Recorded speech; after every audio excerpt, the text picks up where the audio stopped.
চলে এলাম ফাইনালি তারানগর। সে তারানগর এসে দেখছি অনেক মানুষজন।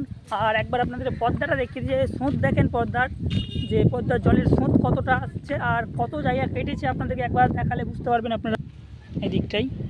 আর প্রথমে স্রোতটা দেখিয়ে দিই আপনাদেরকে, যে কত জোরে স্রোত যাচ্ছে। যদি কি এখন স্রোতের মুখে পড়ে যায় তো সে একদম হয়ে গেল। যে দেখতে পাচ্ছেন যে তারানগর থেকে সরাসরি আপনাদের দেখাচ্ছি আমি। আচ্ছা, আমি লাইভ করবো, তুমি লাইভ করবে, তোমার লাইভে বেশি ভিউজ জমাচ্ছে। দাঁড়াও, একদম করবে না, আমি লাইভ করবো দিয়ে করবো তুমি।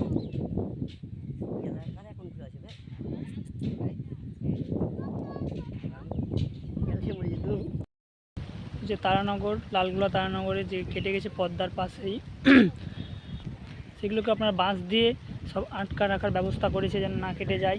আপনাদেরকে দেখা একবার পদ্মার কী অবস্থা, আমার পদ্মার জলে কত স্রোত হচ্ছে আপনারা দেখে বুঝতে পারছেন। আর আপনাদের দেখাবো যে যে জায়গাটা কেটে গেছে আপনার, সেই জায়গাটা কতটা কেটে গিয়েছে। এই দেখতে পাচ্ছেন যে ওদের জন্য তো ভালো বোঝা যাচ্ছে না, কিন্তু এই যে দেখতে পাচ্ছেন এগুলো আপনার এইখানটা দেখতে পাবেন। আর দেখায় আপনাদেরকে বাংলাদেশ,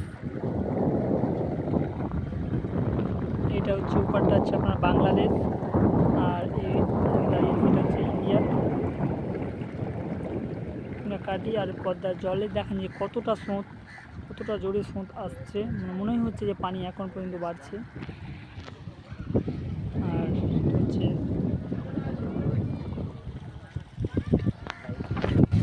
তো দেখালাম আপনাদেরকে আমি লালগোলা তারানগর, পদ্মা ভাঙন, পদ্মার জল তো দেখালাম বাংলাদেশ। এখন আসি উপস্থিত দাঁড়িয়ে লালগোলা তারানগর।